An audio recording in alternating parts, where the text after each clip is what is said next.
Dans le silence d'une petite cellule, des caméras enregistrent chaque geste. Pendant des décennies, Saddam Hussein a régné par la peur. Aujourd'hui, l'homme qui se croyait intouchable est prisonnier, et des millions de personnes s'apprêtent à le voir affronter le destin qu'il a si souvent imposé aux autres. Pendant près de 24 ans, son emprise sur l'Irak a été absolue. Dès sa prise de pouvoir, le 16 juillet 1979, il n'y a plus eu de place pour la moindre opposition. Son visage était partout. Ses portraits s'affichaient dans les écoles, les bureaux, les rues. Ses discours saturaient les ondes et on apprenait aux gens à le vénérer. Beaucoup le faisaient, simplement par peur. Sous son régime, la moindre critique était un risque mortel. S'opposer à lui, c'était s'exposer à la prison, à la torture ou à la mort. La punition s'étendait souvent aux familles des accusés. Elle pouvait disparaître sans laisser de traces. Il avait pourtant survécu à tout. Des guerres contre ses voisins, des soulèvements écrasés dans le sang, des années de sanctions économiques imposées par le monde extérieur. Ses forces de sécurité lui étaient dévouées et son réseau d'espions infiltrait chaque quartier. Pour beaucoup d'Irakiens, l'idée même de sa chute était devenue impensable. Au seuil de l'année 2003, une tension palpable pèse sur l'Irak. Le monde retient son souffle car tout est sur le point de basculer. Les États-Unis et leurs alliés lancent l'invasion.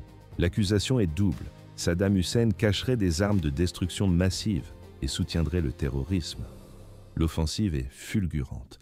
Les avions de guerre américains martèlent les défenses irakiennes. Chaque nuit, le ciel de Bagdad s'embrase sous les tirs de missiles et le son des explosions devient une pulsation continue. Les forces irakiennes tentent de riposter, mais elles sont écrasées par une puissance de feu démesurée. Au début du mois d'avril, plus rien ne protège la capitale. Le 9 avril, les chars américains pénètrent dans Bagdad. Dans les rues, c'est le chaos. Certains habitants se terrent chez eux paralysés par la peur. D'autres sortent, spectateurs silencieux de l'histoire qui s'écrit sous leurs yeux. Ce même jour, sur la place Firdos, se joue une scène qui deviendra le symbole de cette guerre. Des soldats américains, aidés par une foule d'Irakiens en liesse, s'attaquent à l'immense statue de Saddam Hussein.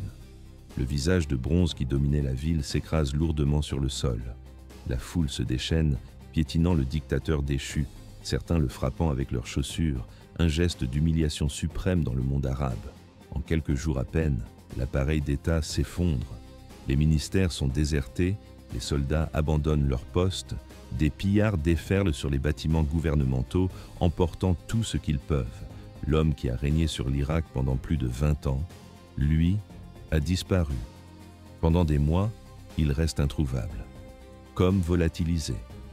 L'armée américaine déploie alors des moyens colossaux pour le retrouver. C'est le début de l'une des plus grandes chasses à l'homme de l'histoire moderne. L'opération est baptisée « Aube rouge », en référence à un film de 1984. Mais la mission n'a rien d'une fiction. Des milliers de soldats sont mobilisés. Au-dessus de leur tête, le vrombissement incessant des hélicoptères. Dans les villages, le grondement des véhicules blindés. Et en coulisses, des équipes de renseignement qui travaillent jour et nuit. La moindre piste est exploitée.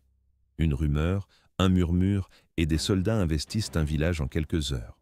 Une maison est suspectée de servir de refuge. Elle est immédiatement prise d'assaut. Les cibles prioritaires sont ses proches, ses conseillers, sa famille, ses gardes du corps. Chaque capture rapproche les Américains de leur objectif. Pour ne rien oublier, les soldats disposent d'un jeu de cartes spécial, illustré des photos des dignitaires les plus recherchés du régime. Saddam Hussein y figure en tant qu'as de pique, la carte que tout le monde veut abattre. Les mois passent et l'étau se resserre. Le monde de Saddam se réduit à une poignée de cachettes précaires. Les Américains intensifient la pression, fouillant les déserts, ratissant les fermes, interrogeant quiconque pourrait savoir quelque chose. Ils étudient ses habitudes, son passé, pour anticiper où un homme comme lui chercherait refuge. Fin 2003, la piste se précise. Elle mène à une zone rurale près de sa ville natale, Tikrit, une terre où il peut encore compter sur des partisans loyaux. La nuit est tombée sur le village d'Ad-Daour. Dans l'obscurité, des ombres se déplacent avec précaution. Ce sont des soldats de la 4e division d'infanterie et des forces spéciales américaines qui encerclent une petite ferme isolée au milieu des palmeraies. Le silence est total. Pendant la fouille, leur attention est attirée par une zone de terre étrangement remuée, recouverte de débris. En dégageant les gravats, ils découvrent une ouverture étroite, un trou d'araignée, un espace souterrain minuscule, juste assez grand pour qu'un homme s'y allonge. À l'intérieur, un homme. L'homme qui tenait autrefois l'Irak dans une main de fer est méconnaissable. Sa barbe est longue et hirsute, ses cheveux en désordre, ses vêtements usés. Il est maigre, fatigué, vieilli bien au-delà de son âge. Un pistolet est posé à côté de lui, mais il ne tente aucun geste de résistance. Il est tiré au grand jour, clignant des yeux après des mois passés dans le noir. La traque était terminée. Pour beaucoup d'Irakiens, c'est un moment qu'ils n'auraient jamais cru voir. Mais sa capture n'était qu'un début. Pendant plus de 2 ans, il reste sous haute surveillance américaine. Déplacé sans cesse entre des lieux tenus secrets, il est observé en permanence, sans jamais savoir où il passera la nuit suivante. Les Américains savent que si ses partisans le localisent, ils tenteront de le libérer. Finalement, le 19 octobre 2005, son procès s'ouvre à Bagdad. Face à l'immensité de ses crimes, massacres, tortures et exécutions, les juges choisissent de se concentrer sur un seul dossier, le massacre de Dujaïl en 1982. Une affaire pour laquelle les preuves sont solides et les témoins encore vivants. L'histoire commence par une chaude journée de juillet 1982. Le convoi de Saddam Hussein traverse Dujaïl, une ville agricole à environ 80 km au nord de Bagdad. C'est une communauté majoritairement chiite que le régime sunnite de Saddam regarde avec méfiance, surtout en pleine guerre contre l'Iran. Ce jour-là, des membres d'un groupe de résistance chiite décident de frapper. Alors que le cortège approche, des coups de feu déchirent l'air, forçant les gardes du corps à protéger le dictateur. Saddam est indemne, pas même une égratignure. Mais dans son esprit, l'affront exige une réponse exemplaire. La vengeance est immédiate et brutale. En quelques heures, les forces de sécurité déferlent sur la ville. Les portes sont défoncées. Des hommes, des femmes et des enfants, certains sachant à peine marcher, sont traînés dehors. Des familles sont séparées.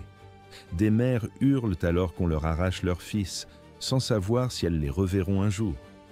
Les personnes arrêtées sont jetées dans des prisons surpeuplées où elles subissent des interrogatoires d'une violence inouïe. Passages à tabac, chocs électriques, privation de nourriture. Quelques mois plus tard, le régime organise des simulacres de procès. Sans avocat, sans défense, sans espoir. 148 hommes et garçons, dont certains adolescents, sont condamnés à mort. Ils sont exécutés et jetés dans des fosses communes. Mais la punition ne s'arrête pas là. Les vergers et les terres agricoles de Dujaïl, l'âme de la ville, sont méthodiquement détruits. Pour cette communauté paysanne, c'est une condamnation à une mort lente. Les familles se retrouvent sans nourriture, sans revenus, sans avenir. L'attaque n'avait duré que quelques minutes. La souffrance, elle, allait s'étendre sur des années. Le procès de Saddam s'ouvre finalement dans une atmosphère de tension extrême. Bagdad, une salle d'audience bunkérisée, ceinturée de murs en béton et de barbelés. Juges, avocats et témoins vivent sous la menace constante. Des escortes armées les suivent partout. Plusieurs d'entre eux, notamment des avocats de la défense, seront assassinés. Le pays tout entier suit les débats, retransmis à la télévision. Pendant des mois, Saddam Hussein défie les juges, hurle ses accusations et dénonce un procès politique. Dans la salle d'audience de Bagdad, un silence de plomb s'est installé. Après des mois de contestation, où Saddam Hussein avait crié, défié les juges et dénoncé un procès illégal, l'heure du verdict était arrivée. Le 5 novembre 2006, la décision tombe. Saddam est reconnu coupable de crimes contre l'humanité pour les massacres, la torture et les déplacements forcés de centaines de personnes dans la ville de Dujaïl. La sentence est la mort par pendaison. À ses côtés, 2 autres hommes partagent son sort. Le premier est Barzan Ibrahim Al-Tikriti, son demi-frère et ancien chef des services de renseignement, un homme longtemps craint pour la brutalité de ses opérations. L'autre est Awad Ahmed Al-Bandar, le juge en chef du tribunal révolutionnaire qui avait validé les exécutions de masse. En quelques minutes, la nouvelle embrase l'Irak. Dans les quartiers chiites, où tant de gens avaient souffert sous son régime, des foules exultent dans les rues. Des drapeaux s'agitent et des tirs de joie crépitent dans l'air. Pour eux, c'est la justice, enfin rendue après des décennies de peur. Mais dans les régions sunnites, la réaction est radicalement opposée. Des manifestations de colère éclatent à Tikrit, sa ville natale, et dans les provinces de l'Ouest. La foule scande son nom, brandit son portrait et dénonce un procès politique. À ce moment-là, l'Irak est déjà déchiré par la violence sectaire.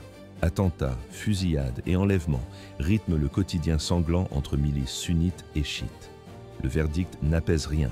Au contraire, il jette de l'huile sur un feu qui consume déjà le pays. La tension monte d'un cran et la crainte grandit que l'exécution de Saddam ne déclenche un bain de sang encore plus vaste. Malgré ces risques, le nouveau gouvernement irakien, soutenu par les États-Unis, prend une décision radicale. Il n'y aura pas d'attente. L'objectif est d'agir vite pour éviter que les loyalistes de Saddam n'aient le temps d'organiser une riposte ou des protestations à grande échelle. Il faut clore le chapitre, une bonne fois pour toutes. Le haut tribunal irakien a fixé une échéance. Saddam sera exécuté avant la fin de l'année 2006. La rapidité de cette décision choque de nombreux observateurs en Irak comme à l'étranger. La loi irakienne est formelle. Une fois l'appel final rejeté, l'exécution doit avoir lieu sous 30 jours, sans possibilité de délai. Les avocats de Saddam tentent une dernière manœuvre pour lui sauver la vie.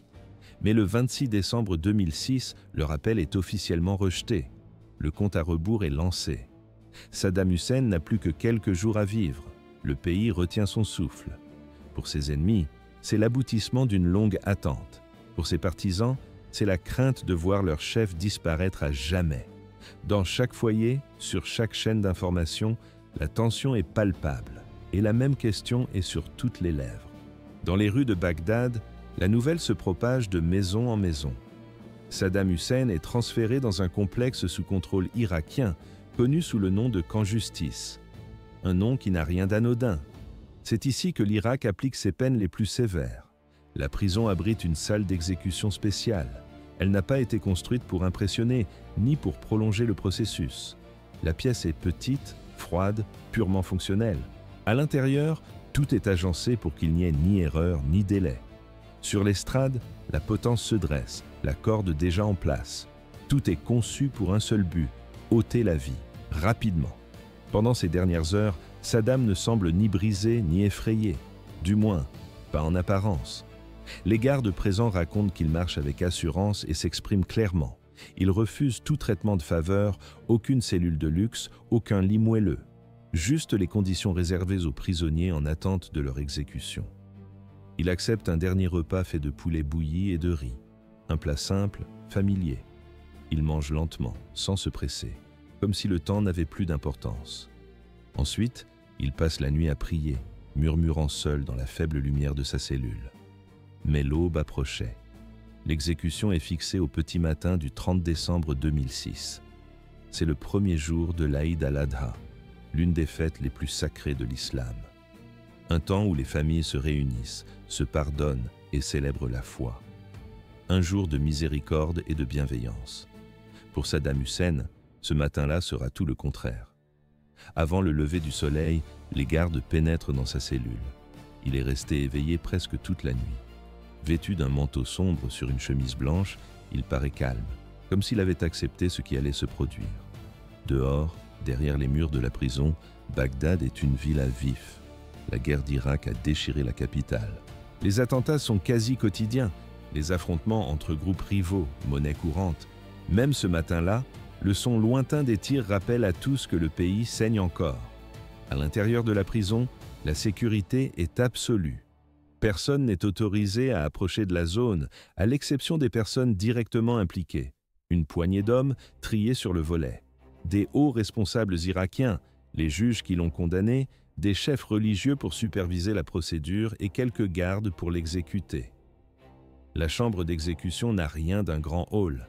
C'est une pièce nue et glaciale. Au centre se dresse une estrade en bois juste assez haute pour dissimuler ce qui se passera bientôt en dessous. La potence semble simple, une trappe et une corde, mais sa fonction est définitive. La corde elle-même est épaisse, solidement enroulée. Elle a été mesurée en fonction de la taille et du poids de Saddam, conçue pour briser la nuque en une seule chute nette. Il n'y aurait ni erreur ni seconde chance. Dans la lumière blafarde de la salle d'exécution, Saddam Hussein s'avance. Ses mains sont fermement liées devant lui, mais il ne vacille pas, ne s'appuie sur personne. Il marche seul, pas à pas, le dos droit. Son regard fixe l'échafaud. Lorsque le bourreau s'approche avec le nœud coulant, Saddam ne montre aucune résistance. La corde rêche glisse sur sa tête, puis se resserre autour de son cou. Un assistant lui propose une cagoule noire pour masquer son visage, mais d'un signe de tête, il refuse. Il veut garder les yeux ouverts jusqu'au dernier instant. Il est 6h05 du matin. Le bourreau saisit le levier et tire d'un coup sec. Sous les pieds de Saddam, la trappe en bois s'ouvre dans un fracas. La chute est nette et la corde se tend avec un son lourd et mat. Son corps est secoué d'une unique convulsion, puis plus rien. Des décennies de pouvoir, de peur et de violence s'achèvent en une fraction de seconde. Un silence pesant s'installe. Les témoins semblent suspendus dans le temps, figés devant la scène. Puis, des voix s'élèvent. Des applaudissements et des cris de joie éclatent d'un côté. De l'autre, des protestations furieuses leur répondent, transformant la salle en une cacophonie de haine et de soulagement. La justice des uns et la vengeance des autres. Officiellement, la scène est filmée par le gouvernement pour ses archives. Mais dans la confusion, une autre caméra tourne, celle d'un simple téléphone portable. Cette vidéo clandestine capture non seulement l'exécution, mais aussi les insultes et le chaos qui l'ont précédée et suivie. Personne ne se doute encore de l'impact qu'auront ces images. En quelques heures, la vidéo fuite sur Internet. De Bagdad à Washington, des millions de personnes la visionnent. Les images sont brutes, sans montage, et déclenchent une controverse mondiale.